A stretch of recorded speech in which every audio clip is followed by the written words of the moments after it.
Telangana BJP నేతల మూసీ నిద్ర కార్యక్రమం ముగిసింది.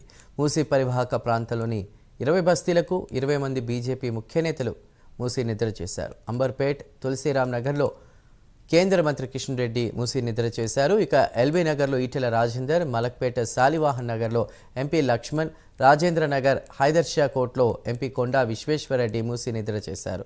మూసీ బాధితుల కష్టాన్ని తెలంగాణ ప్రజానీకంలోకి తీసుకువెళ్లడమే లక్ష్యంగా మూసీ నిద్ర కార్యక్రమం కమలం నేతలు చేపట్టారు.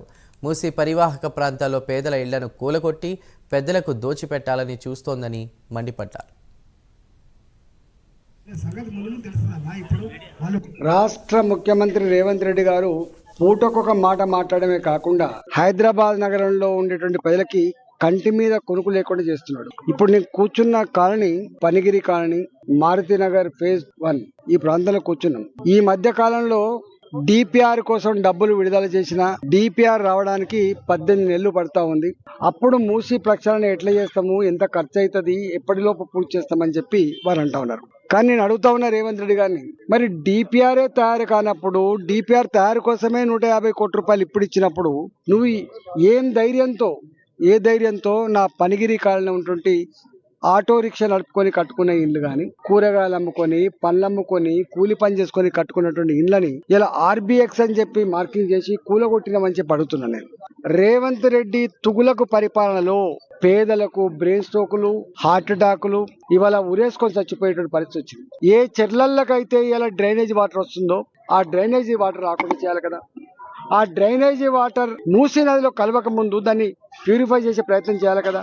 ఇవన్నీ ఏం చేయకుండా ఎకాఎకిన వచ్చి మూసీ నదికి అటుపక్కకు ఇటుపక్కకు వాళ్ళు కష్టపడి కొనుక్కున్న భూములు, కట్టుకున్న ఇళ్లను నీకు డబుల్ బెడ్రూమ్లు ఇస్తా పో అని చెప్పి ఎల్లకొట్టిన అధికారం నీకు ఎవడిచ్చిందని చెప్పి అడుగుతా ఉన్నాం. గంధంగూడ గ్రామంలో విఘ్నేశ్వర కాలనీ, ఇది మూసీ పక్కకు ఉంటది. ఇక్కడికి వచ్చినాం.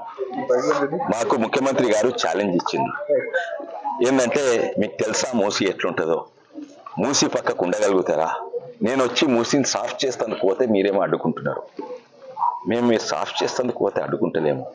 మీరు అమాయకులు పర్మిషన్ తీసుకొని ఇల్లు కట్టుకున్నారు, బ్యాంక్ లోన్లు తీసుకున్నారు, పర్మిషన్ మీరే ఇచ్చిండ్రు, ఎలక్ట్రిసిటీ ఇచ్చింది ఎలక్ట్రిసిటీ డిపార్ట్మెంట్, మిషన్ భగీరథ కింద నీళ్ళ నల్లాలు ఇచ్చిండ్రు, డ్రైనేజ్ లేచిండ్రు. వీళ్ళన్నీ ఇప్పుడు చేసుకుంటే ఇప్పుడు అంటారు మీరు మూసీ నది పక్కకున్నది, మీది భూస్వీకరణ చేసుకుంటాము, మీ ఇండ్లను గుంజుకుంటాము, మీరు ఇక్కడి నుంచి వెళ్ళిపోవాలంటే అసలుకు అది న్యాయం కాదు, చట్టానికి కూడా విరుద్ధం. ఎందుకంటే వేరే చట్టాలు ఉండే. వాళ్ళ సొంత ప్రభుత్వం 2013లో ఓ చట్టం తెచ్చిండ్రు, రైట్ టు ఫేర్ కాంపెన్సేషన్. దాని తర్వాత బీజేపీ ప్రభుత్వం దాన్ని ఇంకా మంచి చేసింది. ప్రజలకు